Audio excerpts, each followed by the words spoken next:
roads we travel, the journey of our lives. Take another picture before we say goodbye. Arm in arm we're standing side by side. Memories fade, but legends never die. Ребятушки, всем привет! Права мне выдали, собственно, на год. Мы двигаемся в DMV для того, чтобы обновить наши права. Отошла сотрудница, что-то ей плохо стало. Что-то забрали мои документы и убежали. Хочу выгнать этой страны. Здесь русских нет. Просто нет, от слова нет. Вот так вот. Специально по приколу налепил неровненько. Перфекционисты, кайфуйте. Так, ребятушки, смотрите, какой я молодец. Я уже одну сторону закончил, а вы спросите, что же я делаю. А я вам с удовольствием расскажу. Посмотрим на время. Если времени достаточно, может, еще и колодки сзади поменяем. Короче, смотрите. Толщина колодок. Их нет. Самое интересное, что никого, ребят, внутри нету.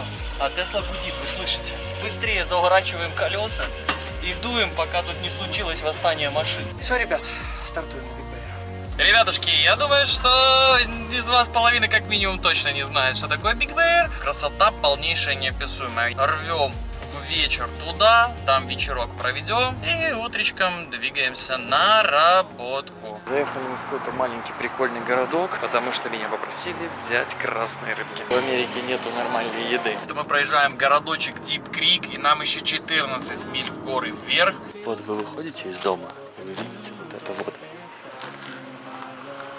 Тут вот красоту. Ребят, смотрите, барбос куда забрался. Стоит, что-то на столе, кайфует. Эти камни, скалы вот эти, это... Что это такое вообще? Это же космос. Природа здесь просто космическая. И это все еще Калифорния, это 2 часа от Лос-Анджелеса. Ребят, вы просто не представляете, как здесь пахнет. Здесь пахнет зеленью, хвоей и вот тем вот великолепным озером. Действительно, здесь очень круто.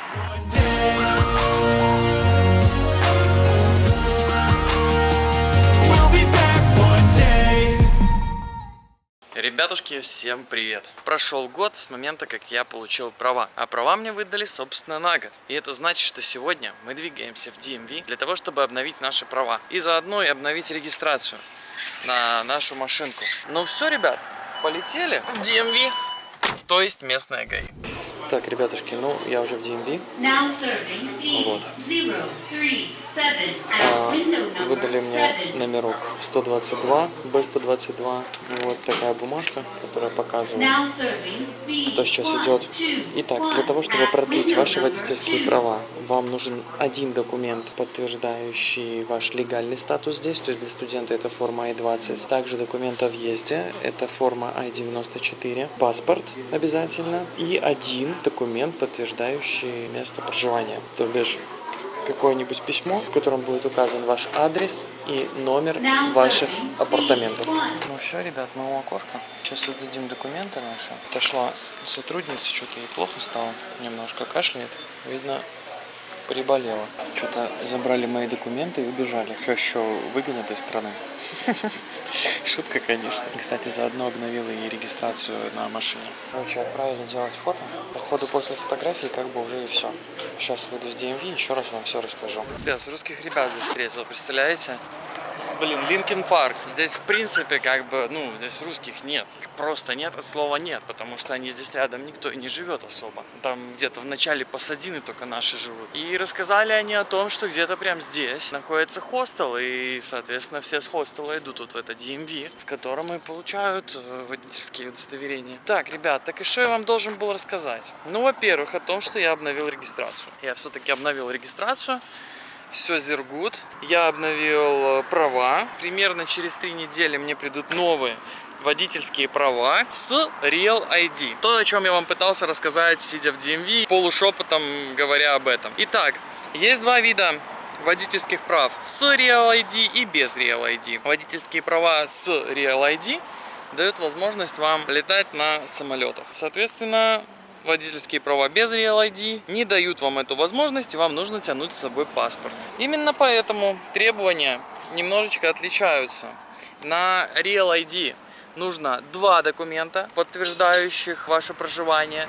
На обычное ID нужен 1 только документ, подтверждающий ваше проживание. В документе с вашим вот адресом, то есть подтверждающим ваше проживание, должен быть еще указан обязательно номер апартаментов, в которых вы, соответственно, живете, то есть номер комнаты. Иначе могут сказать, что типа не-не-не, как бы это не подходит документ, потому что у меня сейчас 2 документа не приняли, благо я их взял 5. Еще раз повторюсь о том, какие документы у вас должны быть. Документ, подтверждающий ваш легальный статус на территории США. Для студентов это I-94, туристов это паспорт с визой, для зашедших через границу с Мексикой форма какая-то там 200 какая-то. Не помню номер этого документа. Это документ, который подтверждает легальный статус здесь. Форму I-94 имеет любой человек, заехавший в США. Эта форма лишь говорит о том, какого числа он и в каком статусе он заехал на территорию США. 2 документа для Real ID, подтверждающих ваш адрес с номером комнаты, либо же на обычное водительское, либо просто на ID-карту без водительского удостоверения 1 документ. И паспорт, соответственно, ребят, обязательно паспорт, если он у вас есть. Если вы зашли через границу, тогда он вам не нужен. Кто-то берет из тех, кто заходит через границу, нотариально заверенные копии паспорта, ну то есть везет их с собой изначально и как бы пытается их показать, но, по-моему, никогда это никому не помогало в получении водительского удостоверения здесь, ну, либо ID-шки, потому что вроде как это не нужно. То есть, если вы зашли через границу, то вот этой вот формы I-200 чего-то там, ее достаточно. Все, ребят, короче, клею новую наклейку и счастливый, довольный, поедем делать катайся.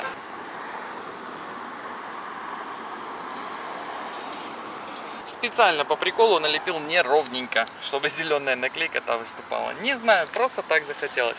Так что перфекционисты, как бы кайфуйте. А по поводу ехай катайся, поедем делать катайся в Bolt Cars. А после Bolt Cars поедем, ребят, отдыхать в Big Bear. Может быть, чуть-чуточку подсниму. Так, ребятушки, смотрите, какой я молодец. Я уже 1 сторону закончил, а вы спросите, что же я делаю. А я вам с удовольствием расскажу. А меняю я рулевые тяги.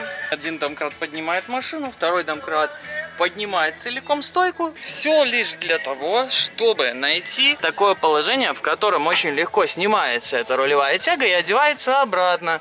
Это уже новое, старое лежит в пакетике, в коробочке. Ну-ка, ну-ка. О, блин, снизу вылетело. Сверху поставил, снизу вылетело. Ну, то есть вы видите, да? Получается, при правильном найденном положении рулевая тяга прекрасно вставляется в 2 местах. И также прекрасно она и вынималась без съемника, хотя я и взял съемник. Но за счет того, что у меня есть 2 домкрат, мне это не понадобилось. Сейчас, короче, все на место ставим и посмотрим на время. Если времени достаточно, может, еще и колодки сзади поменяем. И потом обещанный Big Bear.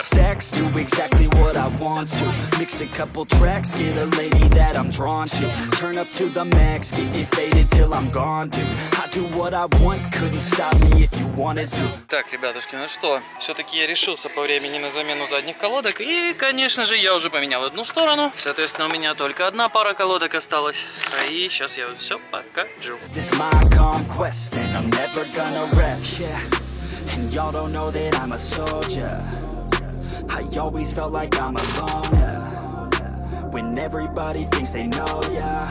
Смотрите, толщина колодок.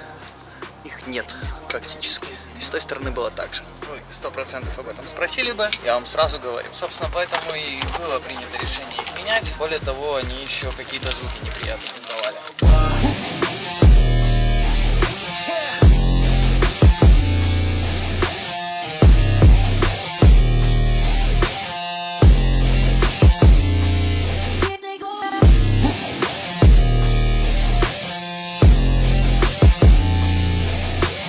Самое интересное, что никого, ребят, внутри нету, а Тесла гудит, вы слышите? Потому что Тесла за вами стоит. Вот у нее тут откуда-то гудини происходит. Страшная фигня, я вам скажу. Еще возьмет, сейчас куда-нибудь поедет. Поэтому быстрее заворачиваем колеса и дуем, пока тут не случилось восстание машин.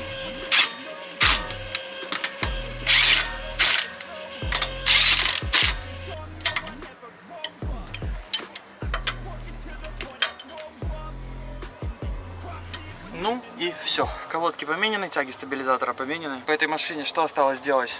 Подушку двигателя поменять одну, повесить нормально бампер и полирнуть фары. Машина будет идеально технически готова. Все, ребят, стартуем на Big Bear. All I need it's your love tonight. Короче, ребятушки, я думаю, что из вас половина как минимум точно не знает, что такое Big Bear. Это Big Bear Lake, то есть озеро Большой Медведь. Оно находится в горах, в лесу, то есть вокруг лес. Соответственно, там же город. Город называется также Big Bear. Это очень известный горнолыжный курорт здесь, в Калифорнии. Ну, пока снега нету, там все равно очень замечательно. Сосновый лес вокруг. Короче, красота полнейшая, неописуемая. Я прошлой зимой ездил в Big Bear. Это было на Рождество, и у меня есть даже об этом выпуск, ссылка на него будет где-то будет. Как-то я его называл, по-моему, уехал в зиму, что-то такое. Ну, собственно, вот, подруга сняла домик, говорит, если хочешь, приезжай как-нибудь на вечерок в хорошую компанию. Ну, соответственно, вот и едем. Я вам скажу, что место прекрасное, подышать свежим воздухом, и не так далеко, это всего-то 2 часа от Лос-Анджелеса, поэтому рвем в вечер туда, там вечерок проведем и утречком двигаемся на работку. Такие вот дела. Так что у меня прекрасный вечер. Поехали. Так, ребятушки, заехали мы в какой-то маленький прикольный городок. Аркадия, не Аркадия, наверное, это все-таки не Аркадия. Аркадию мы проехали. Здесь магазин Альбертстонс. Хочу здесь купить рыбы, потому что меня попросили взять красные рыбки.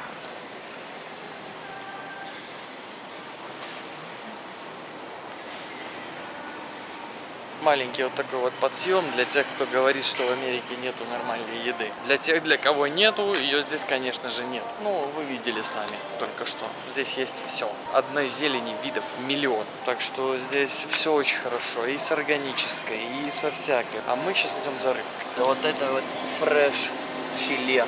Атлантическое, кстати. Сейчас возьмем какую-нибудь филешечку. Thank you so much.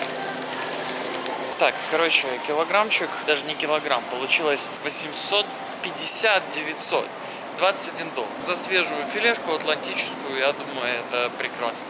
Что-то еще хотелось бы взять. Сейчас посмотрим, надо что-нибудь себе на завтрак взять, кстати. Сейчас подумаю. Так, ребят, вы же знаете, в магазине нормально ходить не умею, поэтому кроме филе на 20-ку, я купил еще багет. Я купил... Что я купил? Кексы, колбаску.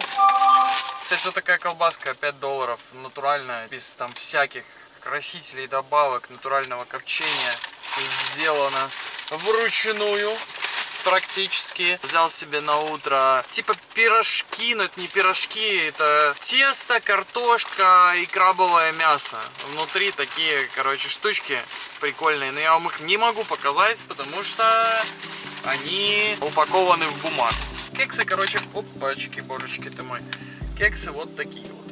Красивые и замечательные. Все, ребятушки, едем, все вместе $35. Дорого, дешево, не знаю. Нормально.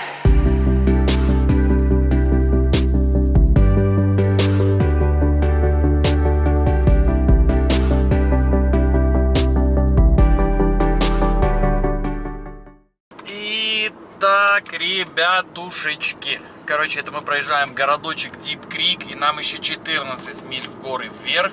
Мы уже по горам проехали, наверное, миль 25. 20. Короче, еще 14 миль вверх. Это будет самая верхняя точка, и, по-моему, Big Bear и есть самая верхняя точка всех вот этих вот гор и всех вот этих вот поселений, которые находятся именно в этих горах. Как-то вот так вот, да, в ночь, считайте, что по факту я там на 3,5, на 4 часа вечером еду отдохнуть, просто повтыкать на эту красивую природу, подышать этим воздухом прекрасным. Почему нет, если могу себе позволить? Да, по деньгам выйдет туда-обратно $60 только на топливо, плюс на еду, плюс вот то, что я потратил, то есть $100 минимум, плюс, наверное, я что-нибудь еще закину за аренду дома, хотя и приехал вот только на чуть-чуть, но просто по-дружески, хотя как бы, ну, никто, скорее всего, об этом мне не скажет ни слова. Но поверьте мне, вот даже просто завтра утром спускаться с гор вот отсюда с открытыми окнами, это будет великолепно. И это дорогого стоит. Точно так же, как и здесь вечерком выйти, пожарить рыбку на барбекю. Эх, ребята, будет очень круто. Вот он. Вот это вот маленький красивый домик. Я думаю, что пора заходить. Сейчас еще раз проверим. А, так и что проверять? Машинка-то здесь стоит, видимо. Все, ребят. Let's go. Ну и все, граждане товарищи, заставили тут меня готовить, понимаете ли. Такая вот красота тут происходит. Непонятный вопрос по огню, насколько он сильный. Эх, эти кулинарные блоги. Кстати, что по маринаду? Кунжутное масло, орегано, перец, соль, сушеный молотый чеснок. Это по маринаду рыбы. А все остальное, вот, есть как есть. Ага, перчик. Поджарился немножко. Красота. Домик тут такой маленький, уютный, на 2 комнаты. Вот одна комната слева, вторая комната справа. И очень прикольная плита, которая похожа, не знаю, годов 80-х как будто, а то и 60-х. У нас такие когда-то были. А это чего? Ой-ой-ой, прикольно. Зачем оно нужно? Непонятно. Но зачем-то нужно. Пишите в комментариях, зачем нужна эта выдвигающаяся штука. Хоть что-нибудь мне напишите. А то перестали вы мне писать, негодяи. Я вам тут интересности показываю. Медведи, например. Которые, смотрите, что делают. Что-то лампу едят. Кстати, очень красиво. И походу камень. Такой вот кантри-хаус. Утром покажу, что там по виду вокруг. Потому что на самом деле здесь очень красивые улицы. И каждое утро здесь, когда встает солнце, очень невероятно. Так что до встречи утром. It's a new day, and nothing's really quite going your way. You got bad news that's confusing. You got sad news that you're wounded. And it feels like the worst time. You're worried and scared and not fine. You feel unprepared with no signs. Well, it'll be alright. You just gotta fight. Доброе утро, ребят. Все спят. Короче, завтракаем, пьем чаечек и двигаем на работку.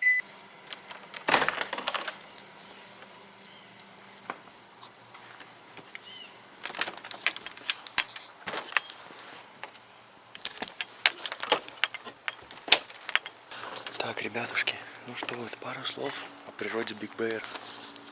Просто вот вы выходите из дома, и вы видите вот это вот. Тут вот красоту старых деревьев, красоту природы. И вообще, в принципе, ну, посмотрите мой ролик все-таки про Биг Беар. Как мы здесь ходили, немножечко хайкали вокруг. Я показывал город. Блин, ну не милота ли, а? Просто вообще. Это что-то очень крутое. О, это кто там полетел? Ворона огромная, что-то в клюве уже понесла. Такой вот прекрасный вечер получился. Двигаемся с удовольствием до работы. 2 часа вот этой вот прекрасной атмосферы у меня сейчас будет. Кстати, на улице градусов 15. А это 8:30, между прочим. Ребят, смотрите, барбос куда забрался. Офигеть. Стоит что-то на столе, кайфует. А вот это что такое? Кто это такой спереди?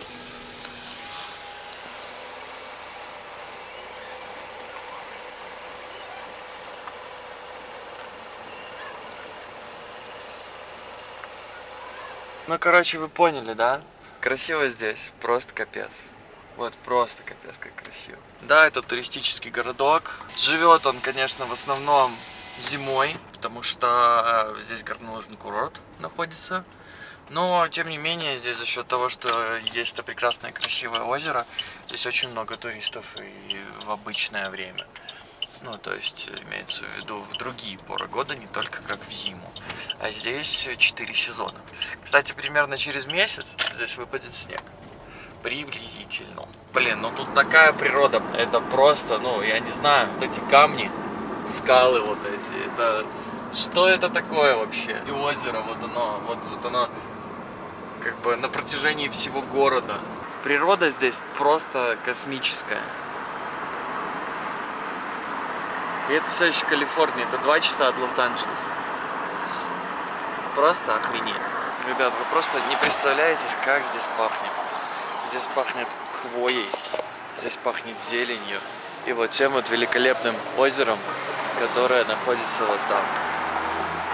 Это просто офигеть, просто офигеть. Это очень круто. И мне кажется, что жить в таком маленьком городишке тоже очень круто.